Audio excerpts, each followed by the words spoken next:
घर नहीं, मकान नहीं, कुछ नहीं। अरे घर मकान दुकान तो रास्ते के भिखारी, उसका भी बहुत घर मकान दुकान कुछ नहीं है, तो वो बैरागी। बंदर भी सबसे बड़ा बैरागी, घर कुछ नहीं है, जंगल में रहता है, नंगा रहता है, कोई संग्रह परिग्रह नहीं। बोले नहीं, उसको बैरागी नहीं कहा जाता है। घर में रह करके भी एक जन अच्छा बैरागी बन सकते हैं। कौन है बैरागी? जो अनुरागी है, ऑटोमेटिकली संसार के प्रति उसका कोई आसक्ति, हाँ, संसार में रह करके भी वो निष्प्रिय निर्लिप्त होकर के शांत रहती है। जतेन्द्रिय मनोबुद्धि मुनि मोक्ष परायण विगत इच्छा रहित, माने जागतिक इच्छा रहित। रुपया चाहिए, धन चाहिए, ये चाहिए, स्त्री चाहिए, पुत्र चाहिए, भोग पदार्थ चाहिए, पैसा चाहिए, मकान चाहिए, दुकान चाहिए, ना कुछ चाहिए नहीं। चाहिए तो एकमात्र राधा रानी के चरण में भक्ति चाहिए, प्रेम चाहिए, ये चाहिए। क्यों, क्या बोल रहे हैं?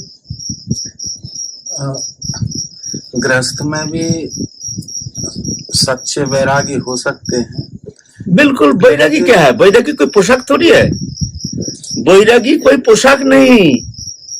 जब पोशाक पहन के जंगल जाने से वैरागी हो जाता है, हाँ, वो एक दिखावा है, ठीक है, हम उनको मान लेते हैं, वैराग लेकर के वृंदावन चले गए, वैरागी हम मान लेते हैं।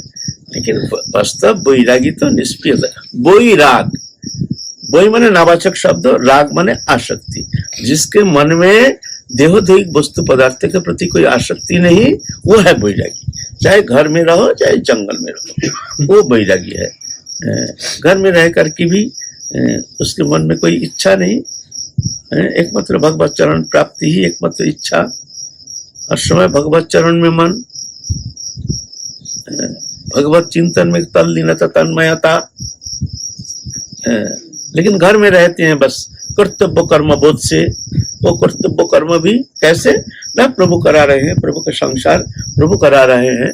हम संसारी नहीं, हम गृहस्थी नहीं, हम घर में रहते हैं। प्रभु हमको शरीर दिए है, तो हम प्रभु की इच्छा पूर्ति के लिए संसार में रह रहे हैं। स्त्री पुत्र कुटुंब परिवार ये कोई भी वस्तु मेरा नहीं है, ये प्रभु का है। मैं प्रभु के दास हूँ, और प्रभु जैसे हमारे द्वारा कर्म करा रहे हैं संसार में, मैं वही कर्म करता हूँ। ये कर्म का कर्ता मैं नहीं हूँ, प्रभु है। मैं तो प्रभु के आज्ञावाही वृत्त। हाँ, बस। तो ऐसा होने से भी कोई सच्चा वैरागी हो जाएगा। लेकिन किन्हीं गृहस्थी लोगों से सुना है कि घर गृहस्थ में रहते हुए उस परिवेश के कारण चित्तवृत्ति इस तरह की हो जाती है कि कभी कभी उनको भ्रम हो जाता है कि कहीं भगवान है भी या नहीं। इस तरह की चित्तवृत्ति कभी कभी हो जाती है उस परिवेश में रहने से, उस वातावरण। हाँ, बात तो सही है। परिवेश परिस्थिति ये तो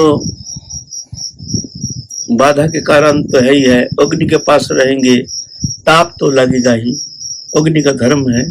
तुम अग्नि के पास बैठे हो, ताप नहीं लगेगा, ऐसा तो होता नहीं। हम संसार में है, माया मोह ममता ये रहेगी नहीं, ऐसा तो होता नहीं है। लेकिन जो भगवत कृपा प्राप्त जो साधक है, जो भगवत चरण में समर्पित है, जो भगवान को कर्ता मान करके स्वयं अकर्ता बन के प्रभु के प्रसन्नता के लिए ही समस्त कर्म संपादन करते हैं, प्रभु उसको समस्त भार लेते हैं। ददामि बुद्धि जोगं तं जिन माम उपजान्ति थी। भगवान कहते हैं मैं ऐसे भक्त को मैं बुद्धि देता हूँ जिस बुद्धि के द्वारा वो जान जाता है, निकाल जाता है। ये बुद्धि मैं उसको दे देता हूँ, उसका भीतर बैठे। ये प्रभु ये कृपा करते हैं जो ऐसे समर्पित आत्मा। ऐसे नहीं, प्रभु बचा लेते हैं उसको।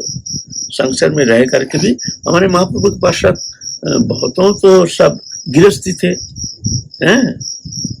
ना, सभी बैरागी थोड़ी थे। लेकिन महाप्रभु के पश्चात हमारे मुनि ऋषि सब गृहस्थी थे, ऐसा नहीं।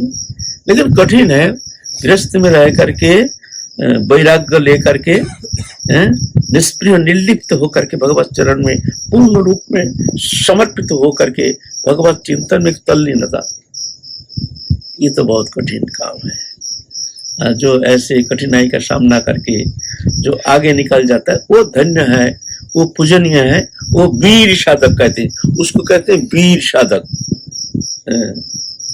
जंगल में जाकर के वैराग्य लेकर जो भजन करते हैं वो है दुर्बल साधक। वो भी साधक है लेकिन प्रशंसा तो ऐसे साधक के लिए किया गया है, तयस्तु कर्म संन्यासात् कर्म योग विशिष्यते। तो ऐसे तो कठिन है। समस्या वहाँ एक आती है कि जब एक सजातीय सब घर में जितने भी सदस्य हैं वो एक चित्तवृत्ति सबकी नहीं रहती है, एक वृत्ति के लोग नहीं रहते हैं, भिन्न भिन्न भांति के मानसिकता लेकर के वो लोग रहते हैं। उस परिवेश में उनका समन्वय बनाना बहुत कठिन हो जाता, उसी घर में उनको रहना और उसी में उनको देखो, उसमें ऐसा तो होगा, किसी का मन कुछ अलग, किसी का विचार अलग, किसी का धारणा अलग, किसी का रुचि अलग। ऐसे घर में तो ऐसे ही बहुत सारे मेंबर्स है, सबका अलग अलग रुचि। लेकिन वहाँ अगर तुमको भजन करना है तो तुमको उदासीन होना है। जैसे हम बाजार जाते हैं, हजारों लोग, लाखों लोग बाजार में जा करके हम सामान खरीदते हैं, घंटा भर मार्केटिंग करने समय व्यतीत करके आते, लेकिन किसी से कुछ लेना देना नहीं। हम मार्केट करके आ गए, कोई असर नहीं। मार्केट का जो व्यवहार वो हमारे ऊपर कोई असर नहीं करता, क्यों? हमको तो खरीदना है, यहाँ से हमको कुछ लेना देना है नहीं। ऐसे भावना लेकर के संसार में रहना पड़ेगा। जो ये संसार है ठीक है, इससे हमारा कोई लेना ना देना, मगन रहेगा। ऐसे भावना लेकर रहोगे तो कोई चिंता नहीं। अगर उसमें तुम लिप्त हो जाओगे, इन्वॉल्व हो जाओगे तो फंस जाओगे। ओवरलुक करो, ओवरलुक। जब कुछ कहा, झगड़ा किया, अशांति किया, शासन करो, तारण करो, तो करना पड़ेगा ड्यूटी। जैसे हम नौकरी करते हैं, नौकरी में हमको बहुत कुछ करना पड़ता है, ऐसे ही मान लो हम नौकरी कर रहे हैं, लेकिन ये हमारे भीतर इसका कोई असर नहीं। बस मन में जानो ये हम नौकरी कर रहे हैं, कोई लेना ना देना, इससे हमारा कोई लेना देना। ऐसे भावना लेकर के संसार में रहने से, और ऐसे नहीं, वो भी संभव तो है नहीं, असंभव है। उसके लिए क्या करना पड़ेगा? एकांत रहना, उस अपने घर में ही कहीं एकांत रूम, वहां रहो, बहिर्मुख लोगों से, व्यवहार से दूर रहो, एकांत में भजन करो, संसारिक कर्म करो। बाकी समय बहिर्विषयक वस्तु, विषय पदार्थ से संपर्क से दूर रह करके भजन करने का चेष्टा, अखंड नाम रटने का चेष्टा, तत्सहित समय निकाल करके, जैसे वृंदावन धाम आदि में आकर के साधु संग, सत्संग, महत्संग, ये बहुत जरूरी है। महत्संग से हृदय परिशुद्ध होता है, फिर शुद्ध अंतःकरण में भगवत स्मृति जागृति रहती है। इसके लिए धाम में आना, साधु संग में रहना, ये उचित है। तो भीतर में वैराग्य रूप अग्नि को प्रज्वलित करके, दीप शिखा को प्रज्वलित करके जाना चाहिए। फिर घर में जाकर कुछ दिन रह करके, फिर देखो जब माया मोह घेर रहे हैं, फिर चले आओ वृंदावन, छोड़ो कुछ दिन के लिए रह करके, फिर अपने साधु संग में, सत्संग में रह करके उस वैराग्य रूप प्रदीप को जलाओ। इस तरह से कठिन तो है, लेकिन इस तरह से तुमको अगर संसार में रह करके भगवत प्राप्ति, प्रेम प्राप्ति करना है तो बहुत कठिन है, लेकिन इस तरह से तुमको आगे बढ़ने के लिए प्रयत्न करना पड़ेगा। बीच बीच में धाम इत्यादि, धाम में आना, साधु संग करना, सत्संग करना, साधु सेवा, संत सेवा, महत सेवा। महत सेवायं धर्महुर विमुक्ते स्तमदार रजसित संगी संगम। महत पुरुष की सेवा मुक्ति का द्वार है। अगर मुक्ति पाना चाहते हो तो महत पुरुष का सेवा करो, काय मन वचन से महत पुरुष का सेवा करो। स्तमदार रजसित संगी संगम, स्त्री संग, स्त्री संगी संग, ये तमोदार है, अंधकार है। इसलिए महत पुरुष का सेवा भी करना चाहिए। अपने गृहस्थी लोग अपने सोपार्जित अर्थ कुछ हिस्सा रखना चाहिए, संचय करके रखना चाहिए। फिर जब वृंदावन धाम आदि में आओगे, फिर जाकर अपने हाथ से तुम साधु सेवा संत सेवा करो, अपने हाथ से सेवा करो, ये करना चाहिए। ये भक्ति लाभ के लिए एक विशेष उपाय है। सारिया वैष्णव सेवा निस्तार पाइयाची केवा। वैष्णव सेवा नाम संकीर्तन यह सारा धर्म नहीं, सुनो सनातन। वैष्णव सेवा नाम संकीर्तन ये करना पड़ेगा, गृहस्थी के लिए करना जरूरी है। तो इस तरह से बहुत सारे साधकों का बहुत बड़ा दीर्घ समय यानी इस बात में बीत जाता है कि घर वालों को भक्ति अनुकूल बनाने का प्रयास करते रहते हैं, तब भी उनका प्रयास सफल नहीं हो पाता और बहुत समय बीत जाता है घर वालों को अनुकूल लाने के। हाँ, ऐसा होता है। घर में अनुकूल नहीं है, प्रतिकूल मनोभाव विचारधारा, जो हम चाहते हैं ये बस भक्ति मार्ग में आ जाए, कोशिश भी करते हैं, लेकिन इसका परिवर्तन हमारे द्वारा संभव नहीं हो पा रहा। हमारे बच्चों से चेष्टा से ऐसा होता नहीं है। उस स्थिति में तुम कोशिश करो, लेकिन अपने को कर्तृत्व अभिमान लेकर ये मत सोचो कि हम इनका मनोवृत्ति बदल देंगे। भगवान के ऊपर छोड़ दो, प्रभु हमने कोशिश किया लेकिन ये, तो अपने मार्ग में अटल रहो, अपने साधन चेष्टा में अटल रहो और उदासीन हो जाओ। चलो चलने दो, हमने कोशिश किया, हमारे पुत्र कन्या इनको बा हमारी स्त्री बा इनको भी हम भक्ति मार्ग में ले आएंगे, लेकिन हमारे द्वारा ऐसा हुआ नहीं। तो उस स्थिति में तुम उदासीन हो जाओ, अपने मार्ग में तुम अटल रहो, अपने भजन चेष्टा।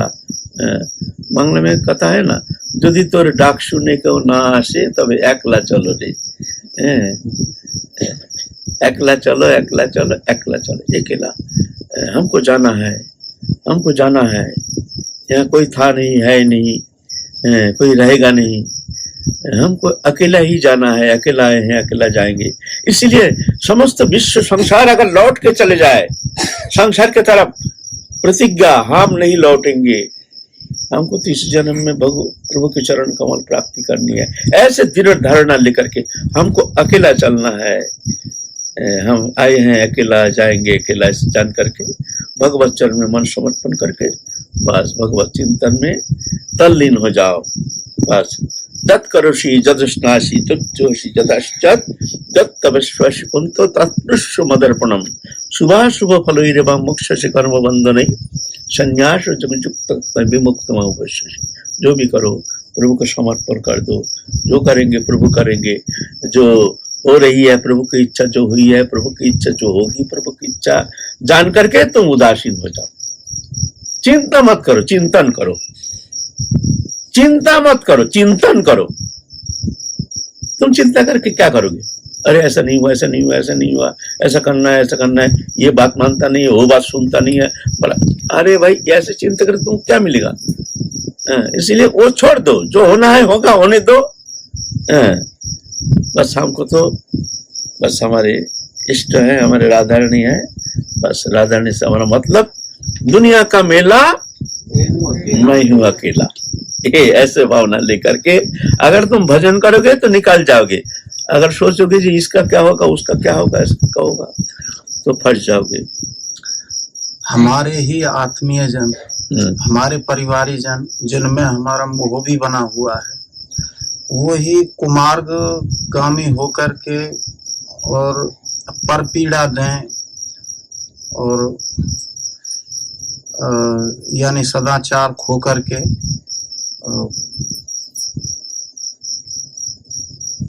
कुमार्ग की तरफ चले जाएं, तो मन में तो बहुत पीड़ा होती है कि ये क्यों ऐसा, क्योंकि वो तो हम तो उनसे जुड़े हुए हैं, मोह तो अभी टूटा नहीं है।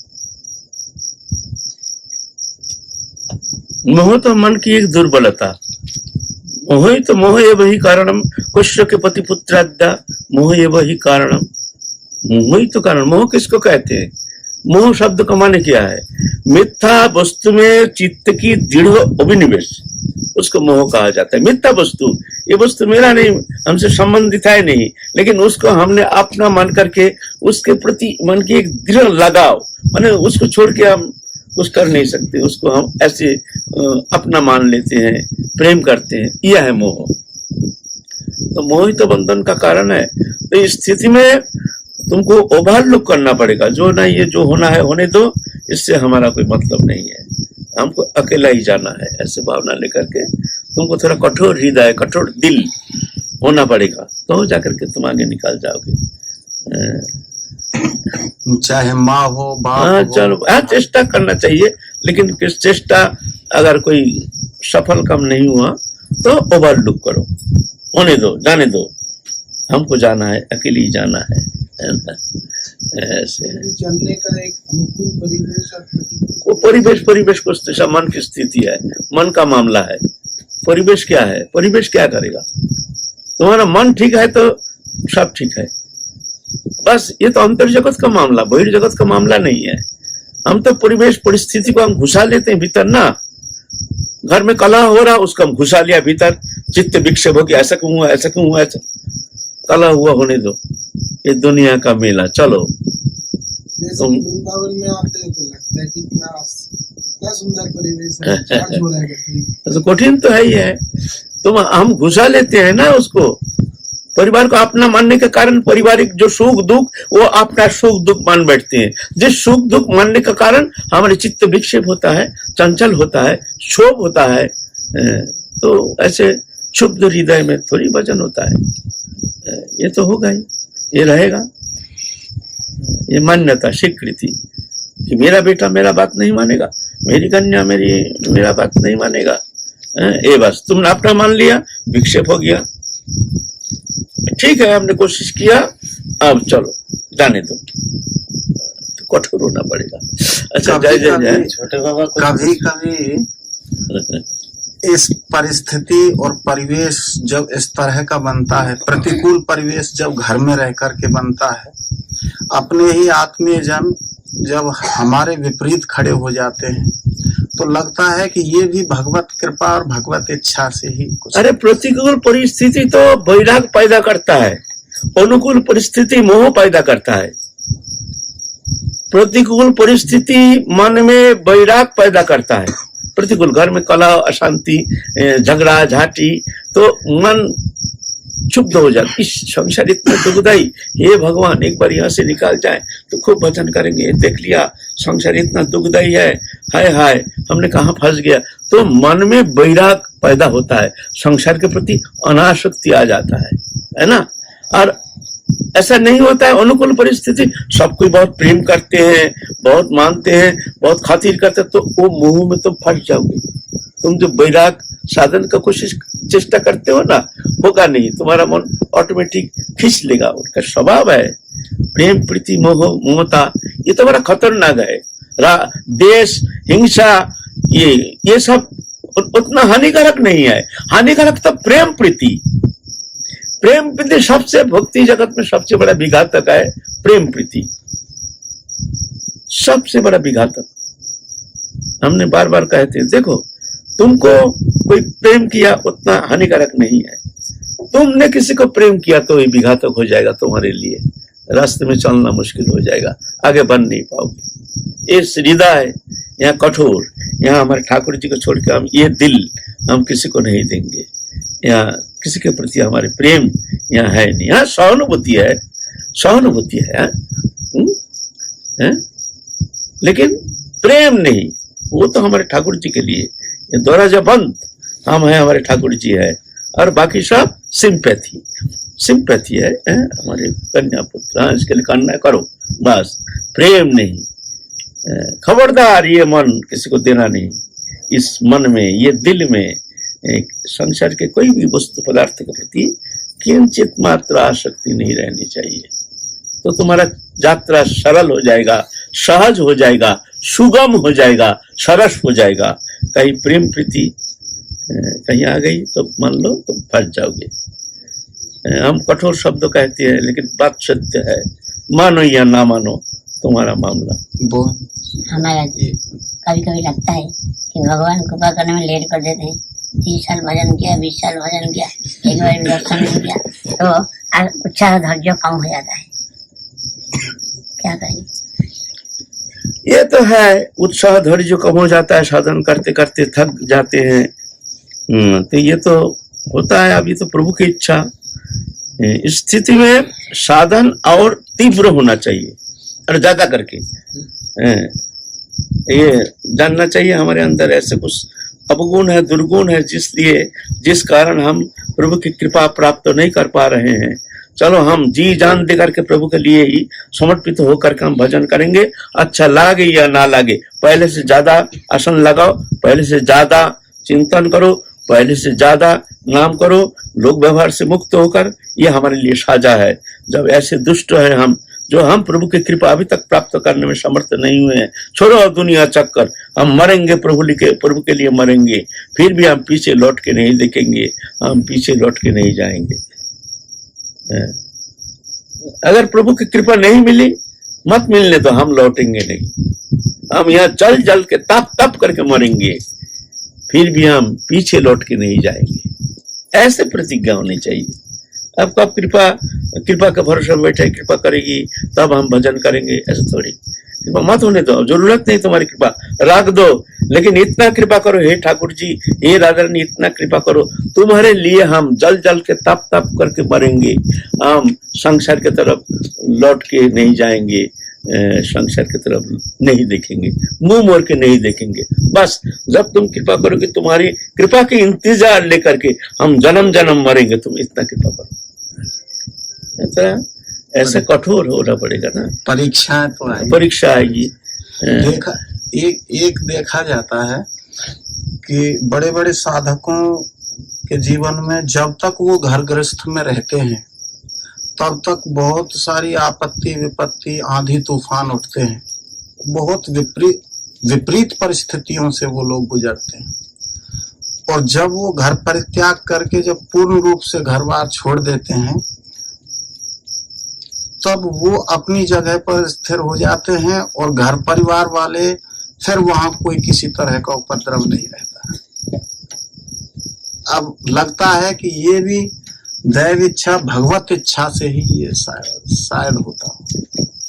हाँ, तो भगवत इच्छा अखिलेश्वर कृष्णार्ष वृत्तो, जारे जैसे नाचाए से तैसे करे नित्य, निज इच्छा है जीव कोटि वांछा करे, कृष्ण इच्छा भिन्न फल नहीं धरे। ये तो भगवत इच्छा सी होती है। उस साधक को वहां कीचड़ से निकालने के लिए यह सब प्रक्रिया की गई हो। अच्छा ठीक है, 11 बजे जय जय। आज तो हमारा आलोच्य विषय जो था वो तो रह गया, फिर कल चलेंगे हमारे। जय जय श्री राधे।